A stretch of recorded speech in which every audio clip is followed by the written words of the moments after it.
तू श्री नारायणार्पणमस्तु, श्री रामार्पणमस्तु, श्री ब्रह्मार्पणमस्तु भगवान को अर्पित कर देता है।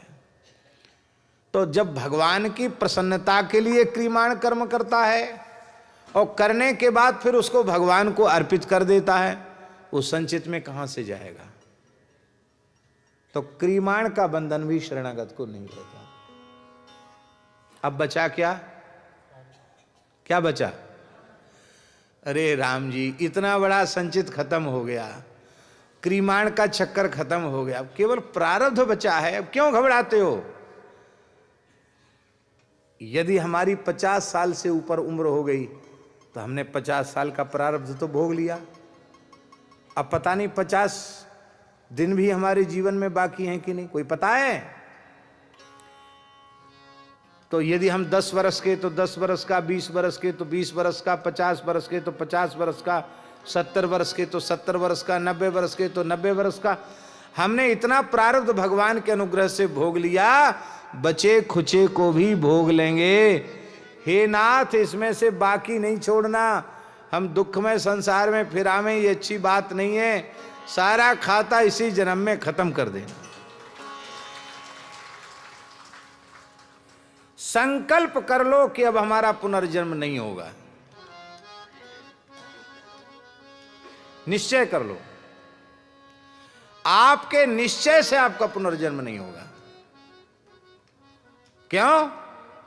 ये बात हम इसलिए कह रहे हैं कि आप निश्चय करेंगे तो वैसा जीवन आपका बन जाएगा, और खाली बातों से कहेंगे तो वैसा जीवन नहीं बनेगा। निश्चय कर लीजिए तो वैसा जीवन बन जाएगा।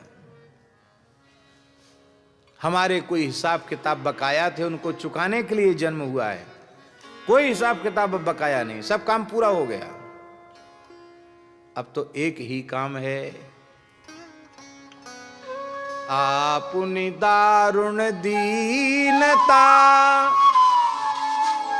सबहि कहूं सिरुनाए, देखे बिन रघुनाथ पद जिय की जरनी न जाए।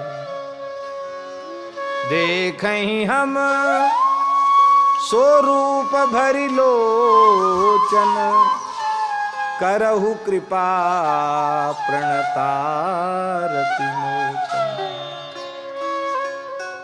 अब एक ही कर्तव्य शेष है कि इसी जन्म में इसी शरीर से, हे नाथ, मुझे आपके चरणों तक पहुंचना है, बस, और कोई कर्तव्य शेष नहीं।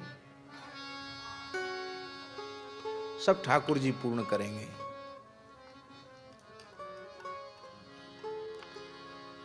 आप लाख जन्म लेकर भी जो नहीं कर सकते, वो ठाकुर जी चुटकी बजाने में कर देंगे। भगवान पर भरोसा तो करो। भगवान बाह्याम्य हम नहीं करें, बाहाम्य हम।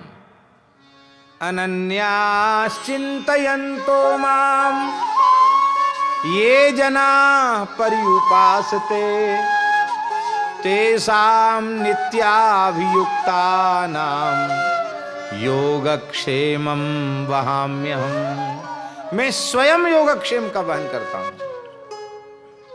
आप भगवान के होके तो देखो।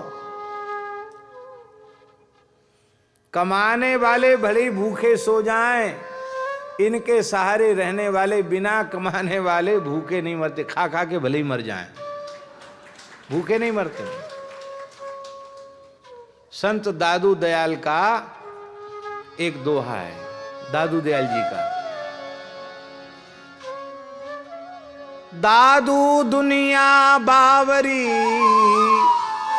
सोच करे गईली, रोटी देसी राम जी तड़का उपैली। राजस्थान में फुलेरा के पास नारायणा गांव है, वहां के श्री संत दादू दयाल जी, उनका स्थान है वहां। हम वहां होके आए।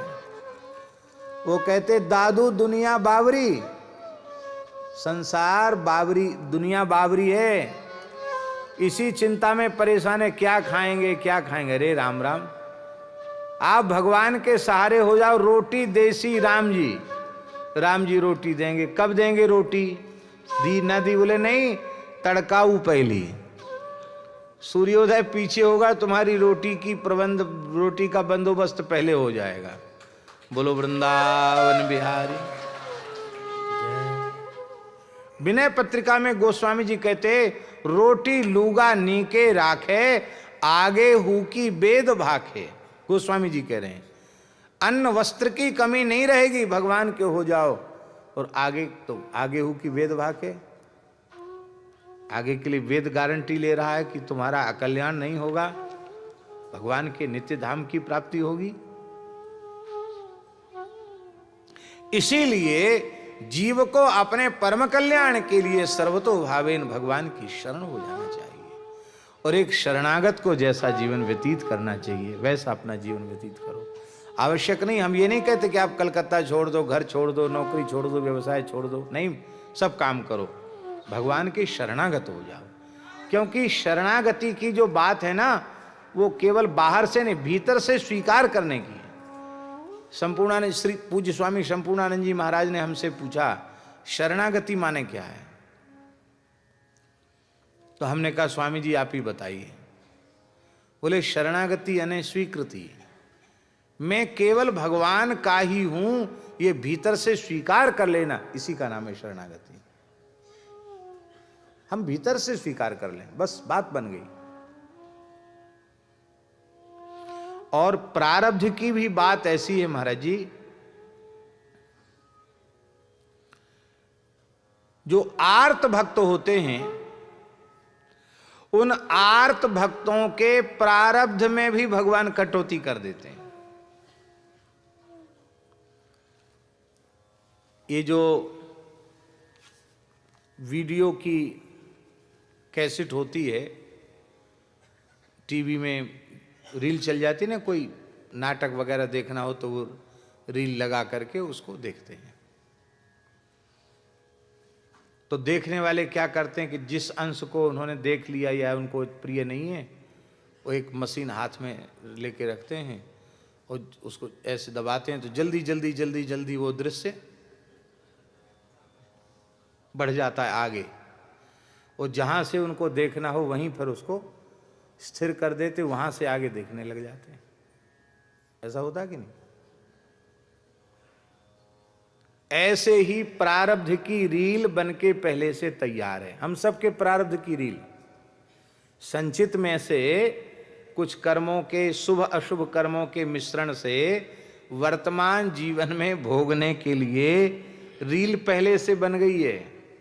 उस रील में यह भी निश्चित है कि अमुक समय से अमुक समय तक जीडी बिरला सभागार में हमको बैठना पड़ेगा और आप लोगों को भी बैठना पड़ेगा। रील में पहले से निश्चित है, रील बनी बनाई तैयार है, रिले हो रही है, रील चल रही है।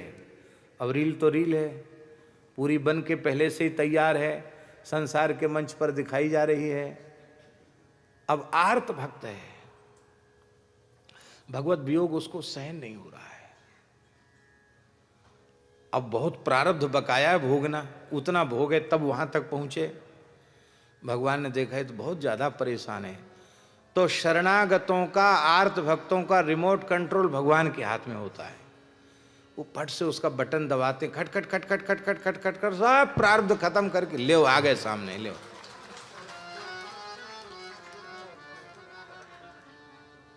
भगवान के शरणागत भक्त हर समय फायदे में है। इसलिए भैया शरणागत हो जाओ, भगवान के शरणागत हो जाओ। ऐसे उदाहरण उपलब्ध हैं जिन्होंने वैदिक धर्म का बहुत निष्ठापूर्वक आचरण किया। जैसे हम एक उदाहरण दें महाराज नृग का। कितने अश्वमेध किए उन्होंने, कितने वाजपेय किए उन्होंने। उनका चरित्र महाभारत को उठाकर आप देखो तो कर्मकांड का आश्रय लेकर देवऋण, ऋषिऋण, पितृण तीनों से विमुक्त वो दिखाई पड़ते हैं। और दान में गोदान सबसे श्रेष्ठ दान कहा गया। वह इतना बड़ा गोदानी है कि भगवान श्री कृष्ण से कह रहा है कि धरती के रजकण की गणना संभव है, आकाश की नक्षत्र राशि की गणना संभव है, वर्षा की बूंदों की गणना संभव है, किंतु मैंने वेदज्ञ ब्राह्मणों को जितनी गायों का दान किया है उनकी गणना संभव नहीं। इतना बड़ा दानी गिरगिट बन गया। श्रौत यज्ञ ही अश्वमेध यज्ञ है। श्रौत है वो, स्मार्त नहीं है, क्योंकि आहिताग्नि व्यक्ति ही उसका आहरण कर सकता। सामान्य अधिकारी, सामान्य व्यक्ति अश्वमेध आदि का अधिकारी भी नहीं है। और महाराज जी नहुष ने, राजर्षि नहुष ने 1 2 नहीं 100 अश्वमेध यज्ञ किए। सविधि 100 अश्वमेध यज्ञ संपादित किए और वह शतक्रतु हो गया और उसके फलस्वरूप उसे इंद्रासन मिल गया। इंद्र तो बन गए, 100 अश्वमेध यज्ञ तो कर लिए, देव ऋण ऋषि ऋण पितृण सबसे मुक्त हैं, वो स्वर्ग तक पहुंच गए, इंद्रासन मिल गया। लेकिन बुद्धि शुद्ध नहीं हुई, अंतःकरण शुद्ध नहीं हुआ। वहां बैठकर भी कहने लग गए कि जब हम इंद्र पद पर बैठे तो इंद्राणी को लाओ, इंद्राणी अब हमारी होगी। इंद्राणी के प्रति कुदृष्टि करने लगे। बृहस्पति ने समझाया, महाराज ऋषियों ने समझाया, ये उचित नहीं है। अरे आपकी जो महारानी है वो आपकी इंद्राणी होंगी। इंद्र जो पूर्ववर्ती इंद्र हैं उनकी पत्नी तुम्हारी पत्नी कैसे हो सकती है, हैं? अब कोई प्रधानमंत्री बने और कहे कि प्रधानमंत्री जो पहले निवृत्त हो चुके हैं मैं उनकी गद्दी पर बैठा हूँ, लाओ उनकी पत्नी, वो भी हमारी पत्नी होगी, तो कितनी अव्यावहारिक बात होगी। राष्ट्रपति की पत्नी हमारी पत्नी होगी तो सर्वथा अनुचित है। लेकिन नहीं, मैं जो कहता हूं वही धर्म है। और शची पतिव्रता हैं। शची ने बृहस्पति जी का ध्यान किया, गुरुजी इस विपत्ति से बचाओ, मेरे सतीत्व की रक्षा करो। तो बोले ये अभिमानी है, काम लोलुप है, इसके पतन का उपाय यही है कि इसको कहो कि ऋषियों को पालकी में जोत कर उसमें बैठ कर आवे। तो इस प्रकार से ऋषियों का, ब्राह्मणों का अपमान करेगा तो अपने आप पतन हो जाएगा। इतने बड़े यज्ञकर्ता ने यह विचार नहीं किया कि जिन पूज्य ब्राह्मणों की कृपा से मैं इंद्रासन पर बैठ गया उन्हीं ब्रह्मर्षियों को मैं पालकी में जोतूं। उठाओ हमारी पालकी।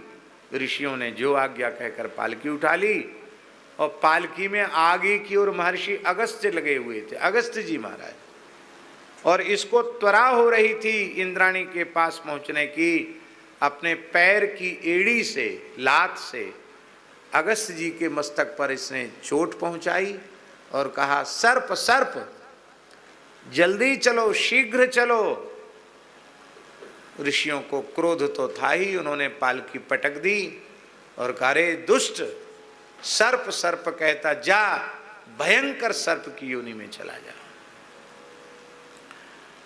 लोग साहब इंद्रासन से लुढ़क के सर्प हो गए और ये इतना बड़ा दान पुण्य करने वाला, कर्मकांड करने वाला गिरगिट हो गया।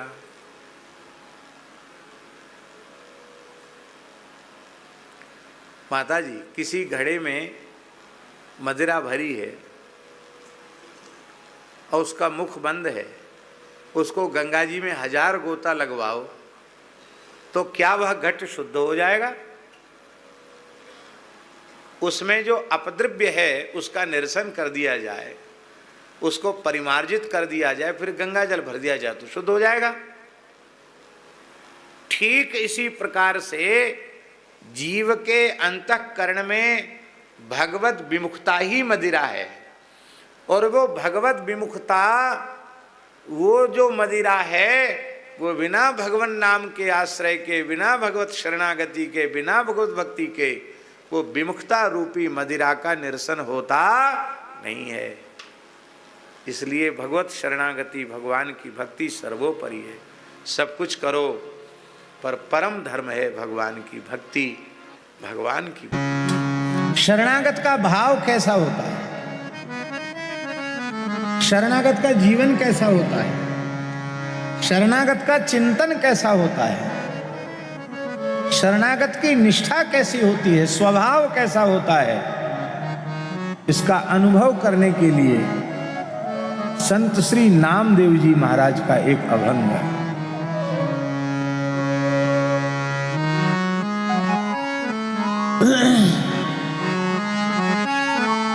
शरणागत भक्त यह भी भगवान से प्रार्थना नहीं करता है कि हमें स्वस्थ शरीर दो,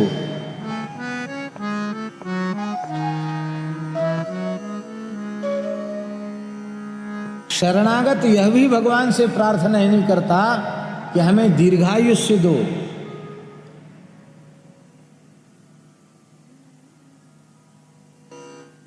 वो तो केवल इतना कहता है कि शरीर आपकी उपासना सामग्री है, जब तक यह रहेगा तब तक आपकी उपासना करेगा, आपकी इच्छा है तब तक रहे, आपकी इच्छा न रहे तो जाए। शरीर भले ही उत्पन्न होकर नष्ट हो जाने वाला हो, उत्पन्न हो जाए और नष्ट हो जाए, न उत्पत्ति की परवाह है न नष्ट हो जाने की चिंता है, पर हे नाथ आपके प्रति हमारा जो भाव है वो उत्पन्न होकर नष्ट हो जाने वाला भाव न हो। भाव घटे नहीं, भाव निरंतर बढ़े।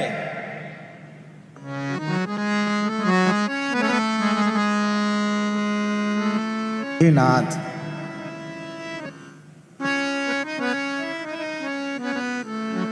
मैं शपथ पूर्वक कहता हूं कि आपके श्री युगल चरणों की शरणागति का मैं कभी त्याग नहीं करूंगा, आपके चरणों से कभी विमुख नहीं होऊंगा, आपके चरणों का कभी त्याग नहीं करूंगा। ये है शरणागत की निष्ठा।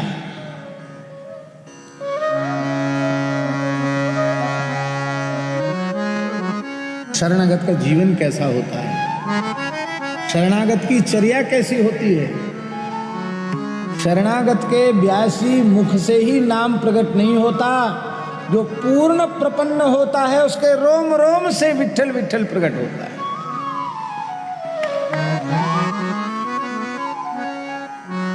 जगत गुरु श्री तुकाराम महाराज जिस पथ पर चलकर जाते हैं, कल हम देहू गांव दर्शन करने गए थे, गाथा मंदिर का दर्शन किया और श्री तुकाराम महाराज के मंदिर का, उनके प्राचीन भवन का दर्शन किया। वहाँ संतों ने बताया कि उनकी गृहिणी ने पूछा कि आप 3 पर्वतों पर अलग अलग कहीं भी भजन करने चले जाते हैं, मुझे प्रसाद लेकर फिर आपको खोजना पड़ता है, मैं कैसे पता करूं कि आप किधर गए हैं। बोले जिस मार्ग से विठ्ठल नाम की ध्वनि प्रकट हो रही हो, समझ लेना मैं उस मार्ग से चलकर गया। महाराज जी पुराणों में वर्णन है, महाभारत का युद्ध चल रहा है,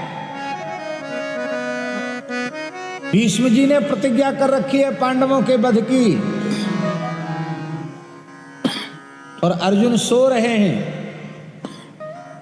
भगवान श्री कृष्ण जगाने गए तो अर्जुन के रोम रोम से कृष्ण कृष्ण प्रकट हो रहा है।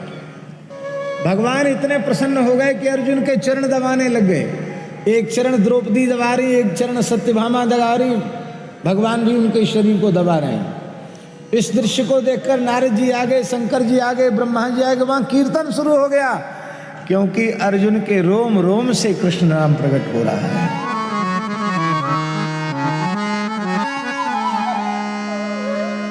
नामदेव जी महाराज कहते हैं कि हे नाथ आपका मंगलमय नाम मेरी जिह्वा पर, मेरे मुख में सदा प्रतिष्ठित रहेगा और मेरे हृदय में अखंड प्रेम का अजस्र प्रवाह बहता रहेगा। गंगा जी हिमालय से निकली हैं, बड़े बड़े पर्वतों को चकनाचूर करती हुई समुद्र में जाकर मिली हैं। कोई बाधा गंगा जी को रोक नहीं पाई। ऐसे ही प्रेम का ऐसा प्रवाह हृदय से प्रवाहित होगा कि कोई विघ्न उसके सामने ठहर नहीं पाएगा, टिक नहीं पाएगा। गंगा जी प्रकट होती हैं तो जल कम होता है, और गंगा सागर पहुँचते पहुँचते कितनी विराट हो जाती है गंगा जी, ये समझ पाना कठिन होता है इनमें गंगा कौन है और समुद्र कौन है। ऐसे भक्त का अखंडित प्रेम प्रकट होता है तब थोड़ा दिखाई पड़ता है, पर बढ़ते बढ़ते विराट हो जाता है, समुद्र के जैसा हो जाता है। वहां पता नहीं चलता कि समुद्र कौन है और गंगा जी कौन है। मिल करके भक्त और भगवान एकाकार हो जाते हैं, एक हो जाते हैं।